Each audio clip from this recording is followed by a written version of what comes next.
It's the 1st of September,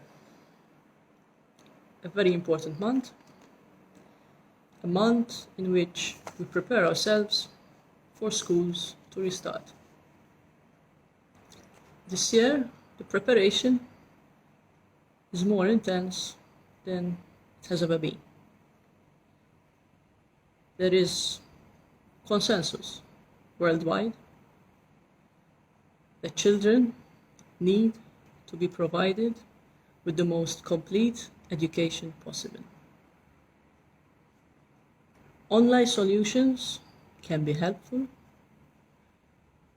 can serve as a backup, can provide a lifeline for vulnerable students and teachers, but they are not enough to provide a complete education for a whole scholastic year. Of course, COVID is with us. It will not go away in a month or two. It will be the greatest challenge of the scholastic year, and we need to manage it. We need to manage it as wisely as possible. We need to be prepared, and this is why it is imperative that protocols for how schools will be operating when they open at the end of the month need to be published immediately. We are less than a month away. Schools need to be prepared, teachers need to be prepared, students need to be prepared, parents need to be prepared, and their employers need to be prepared too. Protocols are the responsibility of public health. We have full confidence in Professor Charmaine Gauci and her team. Nobody is doubting that what they will recommend will be what is appropriate for the current circumstances. Of course, every school, every class will have its own challenges in implementing those protocols. The sooner we know what they are, the better prepared we can be for when schools reopen.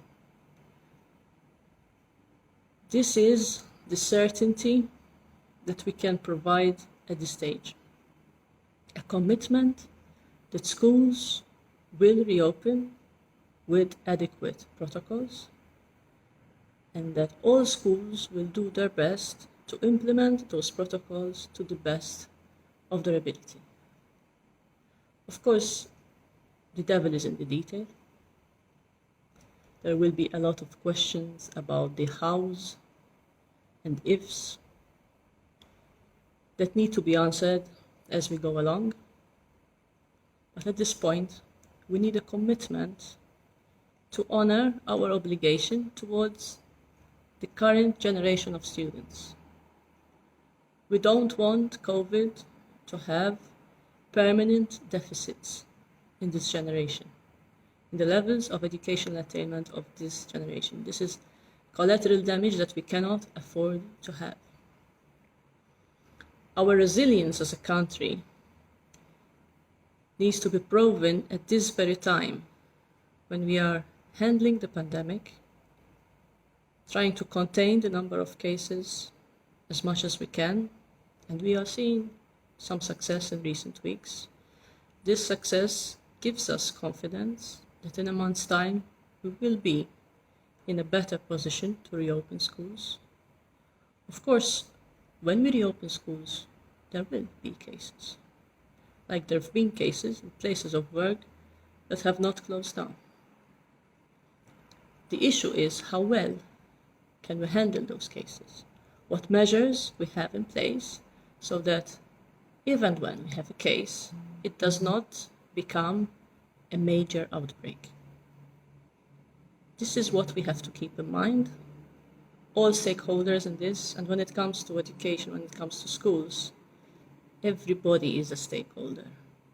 The lives of so many people, now and the future, depend on how well we perform as a country on this. Every country is doing its best to reopen schools in the safest way possible, and we need to be doing the same. We need to provide the necessary confidence for educators, for students, for their parents, that yes, they can safely go to school. There are protocols that need to be adhered to. Children and educators need to be trained for this. They need to be equipped for this. There needs to be the right measures in place. And we need to be prepared. We need to know what to do when.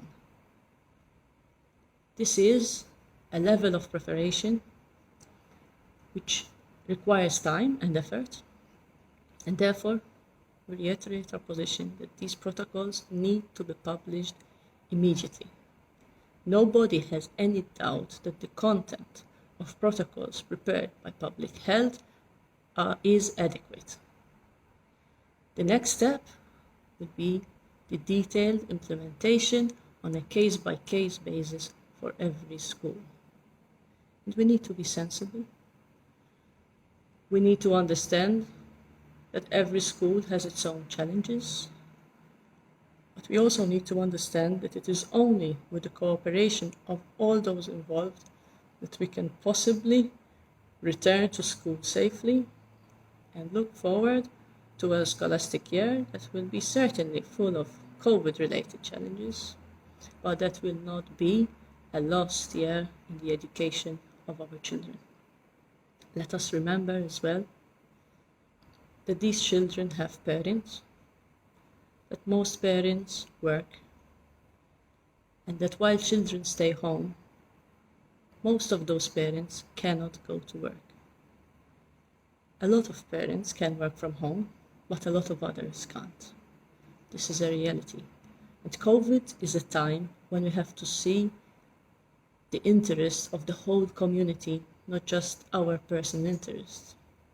Even those of us who can work from home, even those of us who can support our children with their education and who have all the equipment they require for online schooling, need to appreciate that this is not the same for every child. And the gaps that exist between those who have all the resources and those who don't will only grow bigger if we prevent children from returning to school. We need to do all we can so that this generation can return to school, so that their parents can retain their employment, so that the country can continue to function as close as possible to normality. We need to be sensible and sensitive to the fact that yes, there will be cases, but we also have protocols in place to handle any issues that may arise, to ensure that they do not develop into major outbreaks. This is our priority now.